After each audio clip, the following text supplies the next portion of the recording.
बच्चों पिछले वीडियो में हमने द्विघात समीकरण के मूल क्या होते हैं इसको जाना था। ठीक है, द्विघात समीकरण क्या होती है ये सीखा था, मूल क्या होते हैं ये जाना था।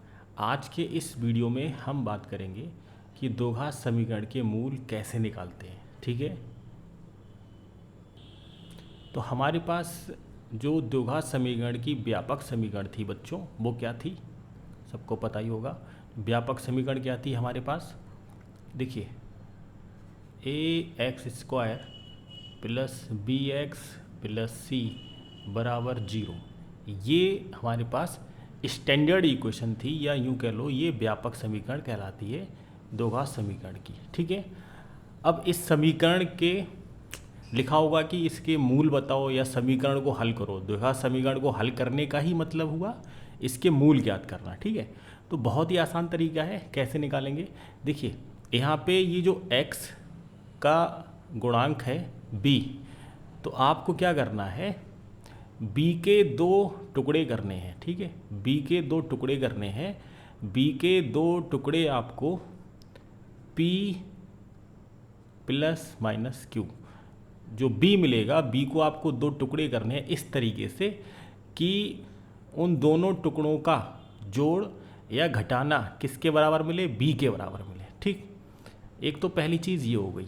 दूसरी चीज़ क्या, ये जो a और c हैं आपके पास, ठीक है, a और c, इस ac का जो गुणनफल है, ac का गुणनफल किसके बराबर आना चाहिए, इस ac का गुणनफल p और q के बराबर आना चाहिए।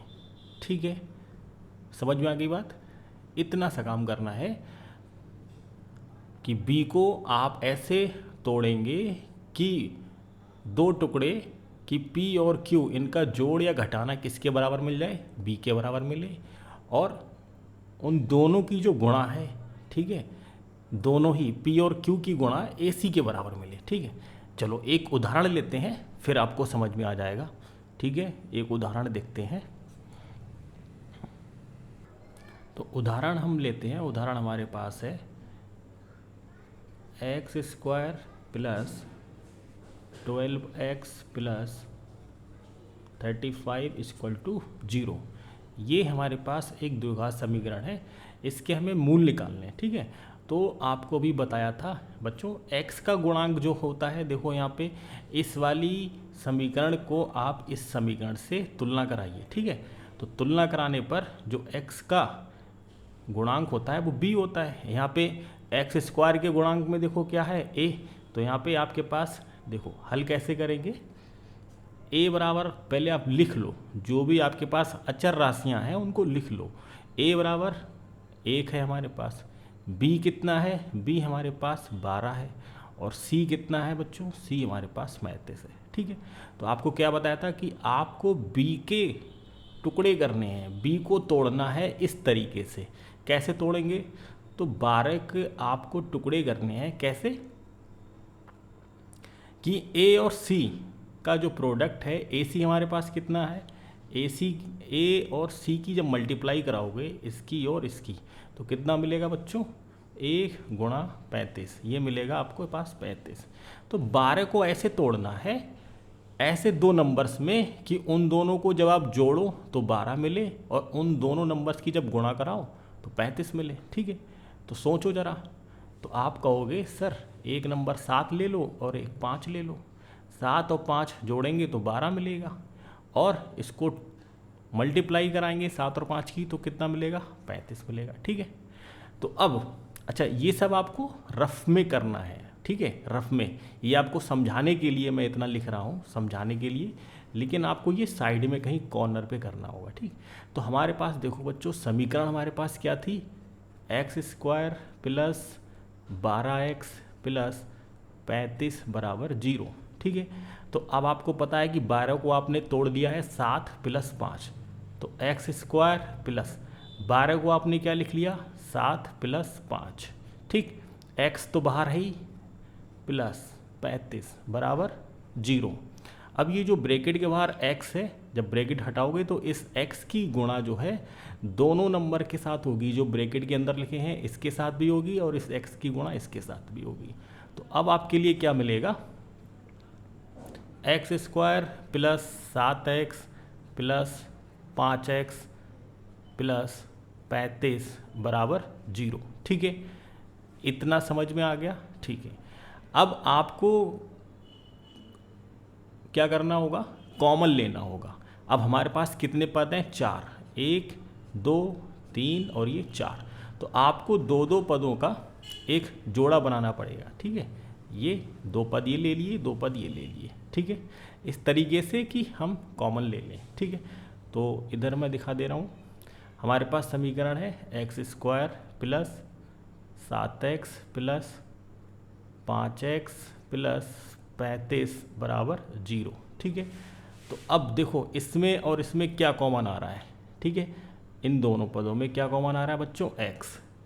तो x कॉमन ले लिया, क्या बचा, x प्लस 7। फिर इन दो पदों में क्या कॉमन आ रहा है बच्चों, 5 कॉमन ले लिया, क्या बचेगा, x प्लस। जितना हम कॉमन लेते हैं उतने नंबर से, जो भी आपने कॉमन लिया है, जिन पदों में कॉमन लिया है उसको हम कॉमन वाले फैक्टर से क्या करते हैं, डिवाइड करते हैं। तो 5 से 35 को डिवाइड करोगे कितना आएगा, 7 बराबर 0। ठीक है, अब पहले हमारे पास 4 पद थे, अब कितने पद रह गए, 2। एक पद ये रह गया, एक पद ये हो गया। अब इन दोनों पदों में देखो क्या कॉमन आ रहा है बच्चों, ये ब्रैकेट कॉमन आ रही है, x प्लस 7। ठीक है, अब x प्लस 7 बाहर निकाल लिया आपने, तो यहाँ पे क्या बचा, यहाँ पे x बचा। x इधर क्या रह गया, 5 बराबर में क्या चल रहा है, 0।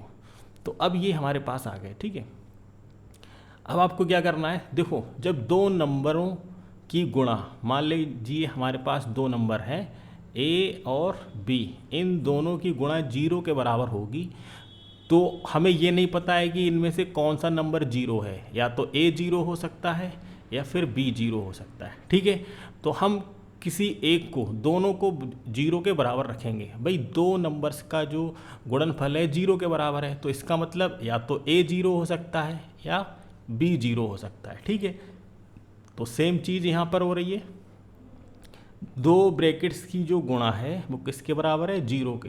तो इसका मतलब क्या हो गया कि भाई या तो x प्लस 7 0 के बराबर होगी, तब यहाँ से क्या मिलेगा, x बराबर -7। ठीक है, दूसरी ब्रैकेट यहाँ पर लिखोगे व्हेन, या जब।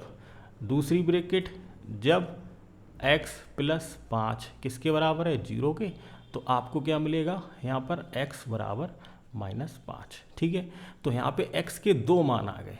x के कौन कौन से 2 मान आ गए, x के 2 मान, एक तो ये मिल गया x बराबर -7 और एक ये x बराबर -5। तो हम लिखेंगे अतः x बराबर -7 और -5, ठीक है, क्या है, द्विघात समीकरण के मूल हैं। द्विघात समीकरण के मूल हैं। ठीक है, बहुत ही आसान है इसको। अच्छा, एक उदाहरण और लेते हैं, तब आपको समझ में आ जाएगा।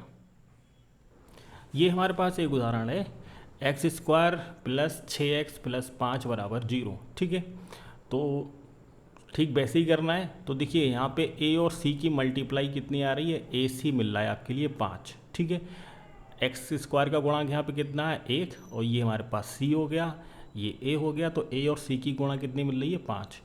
b हमारे पास कितना है, 6। ठीक है, तो 6 को आपको ऐसे तोड़ना है कि 6 को आप जो उसके टुकड़े मिलेंगे उन दोनों की गुणा तो 5 मिले, ठीक है, और उनका जोड़ या घटाना कितना मिले, 6 मिले। ठीक है, तो वैसे क्या क्या हो सकते हैं बताइए आप। तो बहुत ही सरल है, देखिए एक्स स्क्वायर प्लस 6 को आप क्या लिख लेंगे, 5 प्लस 1। ठीक है, और यहाँ पे x प्लस 5 बराबर 0। 5 और 1 इन दोनों को जोड़ोगे तो 6 मिलेगा, 5 और 1 की गुणा कितनी आएगी, 5 आएगी। ठीक है, अब x से अंदर मल्टीप्लाई करा दो, तो x square plus 5x plus x plus 5 बराबर 0। अब इन दोनों में कॉमन ले लीजिए आप। ठीक है, एक दो पद ये हैं, दो पद ये हैं, दोनों में कॉमन ले लेंगे तो यहाँ पे x कॉमन आ जाएगा। तो यहाँ पे क्या बचा, x प्लस 5 प्लस, अब देखो आप कहोगे सर इसमें कुछ कॉमन ही नहीं आ रहा है, तो एक जो है 1 सभी नंबर्स में मल्टीप्लाई होता है, तो एक सब में कॉमन भी आ जाएगा। यहाँ पे एक कॉमन ले लिया, जब एक कॉमन ले लोगे मतलब यहाँ से आपने एक कॉमन लिया है तो वही नंबर बचेगा x प्लस 5 बराबर 0। ठीक है, तो हमने कॉमन ले लिया। अब हमारे पास पहले 4 पद थी, अब पद कितनी रह गई बच्चों, 2। ठीक है, ये एक पद ये और एक पद ये। अब इन दोनों पदों में क्या कॉमन आ रहा है, जो ब्रैकेट है। ठीक है, x प्लस 5 ब्रैकेट आपने कॉमन ले ली, तो यहाँ पे क्या बचा, जो कॉमन ले लेंगे, कॉमन को लेने के बाद जो बचता है, ठीक है, ये x बचा यहाँ पे तो x लिख दिया। यहाँ पे क्या बचा बच्चों, 1, तो यहाँ पे 1 लिख दिया। ठीक, ब्रैकेट बंद कर दी हमने। ठीक है, बराबर 0 के। तो पिछले अभी प्रश्न में आपको समझाया था कि जब दो पदों की गुणा 0 के बराबर होती है तो इसका मतलब कोई सा एक पद 0 के बराबर होगा। तो यहाँ पे पहले एक ब्रैकेट को 0 के बराबर करोगे, x प्लस 5 बराबर 0, तो x बराबर -5 मिलेगा। ठीक है, या फिर ये वाली ब्रैकेट 0 के बराबर होगी, x प्लस 1 बराबर 0, तो यहाँ से x बराबर क्या मिलेगा, -1। तो आपके पास क्या क्या आ गया, तो आप लिखोगे अतः x बराबर -5, -1। ये क्या है, मूल है। ठीक है, ये दो मूल हैं। ठीक, एक दूसरा उदाहरण हम और देखते हैं। देखिए, तो ये हमारे पास उदाहरण है बच्चों। ठीक है, इसको देखिए कैसे करेंगे। देखिए यहाँ पे ये हमारे पास एक द्विघात समीकरण है, 9x² - 3x - 2 बराबर 0। तो सबसे पहले आपको क्या करना होगा बच्चों, ए सी निकालना होगा। तो यहाँ पे देखो ए सी किसके बराबर मिल रहा है, 9 है। यहाँ पे ए 9 के बराबर है, सी -2 है। हम जो है विद चिन्ह लेंगे। ठीक, चिन्ह के साथ ही लेंगे। 2 जो है वो ऋणात्मक है, तो चिन्ह के साथ ए सी कितना मिलेगा, -18 मिलेगा। ठीक है, और b यहाँ पे कितना है, b है यहाँ पे 3, ये आपके पास b है। तो इसका मतलब देखिए, जब भी ए सी आपको ऋणात्मक मिलेगा, ठीक है, तो इसका मतलब b के जो दो टुकड़े होंगे वहाँ पे b डिफरेंस में मिलेगा, या मतलब उनका अंतर मिलेगा आपको। जब भी ए सी आपका कैसा होगा, ऋणात्मक, ए सी जब भी ऋणात्मक होगा तो जो b के टुकड़े होंगे उन दोनों के बीच में अंतर मिलेगा। ठीक है, तो अब ऐसे दो नंबरों का अंतर बताओ जो अंतर 3 के बराबर आए और उनका जो गुणनफल है वो 18 है। तो आप कहोगे सर, आप कहोगे 6 और 3, 6 में से 3 घटाएंगे तो हमें 3 मिलेगा, और 6 और 3 की गुणा कितनी आएगी, 18 आएगी। ठीक है, समझ में आएगी बात। चलो देखते हैं। तो एक नंबर 6 हो गया, एक -3 हो गया। ठीक है, इसको देखो, 9x² माइनस लगा दो यहाँ पे, 3 को आप क्या लिख दोगे, 6 - 3। तो 6 में से 3 जब घटाओगे तो 3 ही बचेगा, तो b ही मिलेगा हमारे पास। ये x हो गया, ये -2 बराबर 0। ठीक है, अब x के अंदर गुणा करा दीजिए आप। तो 9x² माइनस x की 6 से कराओगे तो 6x। अब ब्रैकेट से पहले माइनस है तो माइनस और माइनस, ठीक है, ये वाला माइनस, देखो ब्रैकेट से पहले माइनस है और अंदर -3 है, तो माइनस माइनस प्लस हो जाएगा, तो कितना मिलेगा, प्लस का 3x। ये बात समझ में आई। ठीक है, -2 किसके बराबर, 0 के। अब वही आप इन दोनों में कॉमन ले लीजिएगा। ठीक है, अभी बहुत ही स्लो पढ़ा रहा हूँ मैं, ये गुणनखंड सिखा रहा हूँ आपको। ठीक है, आगे जब आप ये सीख जाएंगे तो आगे के जो इसके टॉपिक हैं, ठीक है, वहाँ थोड़ा स्पीड में चलेंगे। तो इनमें आप कॉमन ले लीजिए। कितना कॉमन आएगा, देखो यहाँ पे कितना कॉमन ले लें हम, 3, तो 3x कॉमन आ जाएगा। यहाँ पे क्या बचेगा, 3 से 9 को भाग दोगे तो 3 बचेगा, 1x से 1x कट जाएगा तो 1x बचेगा, माइनस 3 से 6 को भाग करोगे तो 2 बचेगा, 1x से x खत्म। ठीक है, सेम यहाँ पे क्या बचेगा, देखो हम कॉमन उतना लेते हैं कि ये जो ब्रैकेट बची है ना, यही ब्रैकेट हमारे पास बाद में भी बचनी चाहिए, ठीक है। या फिर ऐसे कह लो कि इन दोनों पदों में कुछ है ही नहीं कॉमन के लिए, कॉमन क्या आएगा, प्लस का एक कॉमन ले लिया, तो हमारे पास क्या बचेगा यहाँ पे 3x माइनस 2, ठीक है। अंतिम दो पदों में, ये अंतिम दो पद हैं, इनमें हम कॉमन इस तरीके से लेते हैं कि जो पहली ब्रैकेट बनी है हमारे पास, ये बिल्कुल ऐसी ही ब्रैकेट यहाँ पे बननी चाहिए, ठीक है, बराबर 0, ठीक। अब क्या कॉमन है, अब इन दोनों पदों में क्या कॉमन है, इसमें और इसमें, तो ये ब्रैकेट कॉमन है 3x माइनस 2, इसको बाहर निकाल लिया तो हमारे पास क्या बचेगा, यहाँ पे 3x बचा, 3x यहाँ पे प्लस का 1 बचा, बराबर 0, ठीक है। अब वही प्रक्रिया अपनाएंगे आप, क्या, पहले एक ब्रैकेट के 0 के बराबर कर दो, तो 3x माइनस 2 बराबर 0, तो यहाँ से क्या मिलेगा, 3x बराबर 2, ये 2 उधर जाएगा तो दाईं पक्ष की तरफ जाएगा तो 2 धनात्मक हो जाएगा। यहाँ से x बराबर क्या मिलेगा बच्चों, 2/3, ठीक है। दूसरी चीज़, या फिर क्या हो सकता है, या ये वाली ब्रैकेट 0 के बराबर करो, 3x प्लस 1 बराबर 0, तो यहाँ से क्या मिलेगा, 3x बराबर माइनस 1, तो यहाँ से क्या मिलेगा बच्चों, x बराबर माइनस 1/3। तो आपके पास दो मूल कौन कौन से आएगा बच्चों, हमारे पास दो मूल आ गए, कौन कौन से, x बराबर 2/3 और दूसरा क्या है, -1/3, यही आपके मूल हैं, ठीक है। समझ में आया, ठीक। चलो एक उदाहरण और लेते हैं आसान सा, तो आपको अच्छे से समझ में आ जाएगा। तो बच्चों ये प्रश्न हमारे पास है, x² बराबर 18x माइनस 77। अगर आपको इस तरीके की समीकरण दिखाई दे तो सबसे पहले आपको क्या करना है, सभी जितने भी पद हैं उन सबको एक तरफ लिख लेना है, ठीक है। जितने भी पद हैं उन सबको किस एक तरफ आप लिख लीजिएगा, ठीक। तो ये जो दाईं पक्ष के पद हैं इनको इधर ले आइए बाईं पक्ष की तरफ, तो ये हो जाएगा x², 18x यहाँ पे धनात्मक है, बाईं पक्ष तरफ आएगा तो माइनस का हो जाएगा, -18x। 77 जो है वो आपका ऋणात्मक है, तो इधर आएगा तो ये धनात्मक हो जाएगा, बराबर 0। अब ये हमारी दोहा समीकरण हो गई, ठीक है। आपको क्या करना है, इस तरीके की कोई भी समीकरण आपको दिखाई दे तो दाएं पक्ष की तरफ 0 रह जाना चाहिए, मतलब जितने भी पद हैं सबको उठाकर आप बाईं तरफ ले जाइए, ठीक है। अब आगे बढ़िए, देखिए यहाँ पे AC किसके बराबर मिलेगा, A और C। A यहाँ पे 1 है, ठीक है, और C कितना है 77, तो ये कितना मिलेगा 77 के बराबर आ जाएगा, ठीक है। B कितना है यहाँ पे बच्चों, B है हमारे पास -18, ठीक है। तो अब ऐसे दो नंबर बताओ, मीन्स जिनका जो गुणनफल है वो 77 आए और उनका जो जोड़ है वो कितना आए 18। तो आपको बताया था कि अगर AC आपका धनात्मक है, ठीक है, ध्यान रखिए यहाँ पे, अगर AC कैसा है, धनात्मक है, AC धनात्मक है, तो जो आपको टुकड़े होंगे P और Q, इन यहाँ पर क्या मिलेगा, यहाँ पर मिलेगा,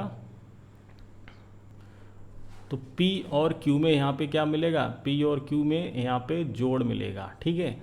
और अगर AC आपके पास ऋणात्मक मिल रहा है, मीन्स A और C का जो गुणनफल है वो ऋणात्मक है, तो P और Q इन दोनों के बीच में क्या होगा बच्चों, घटाना होगा, ठीक है। ये आप बात अपने दिमाग में रख लो।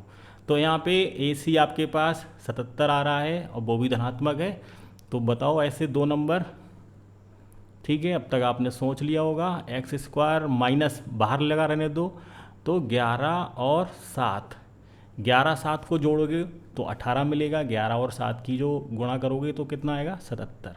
x बाहर लिखा है तो x को बाहर लिखा रहने दो, +77 बराबर 0, ठीक है।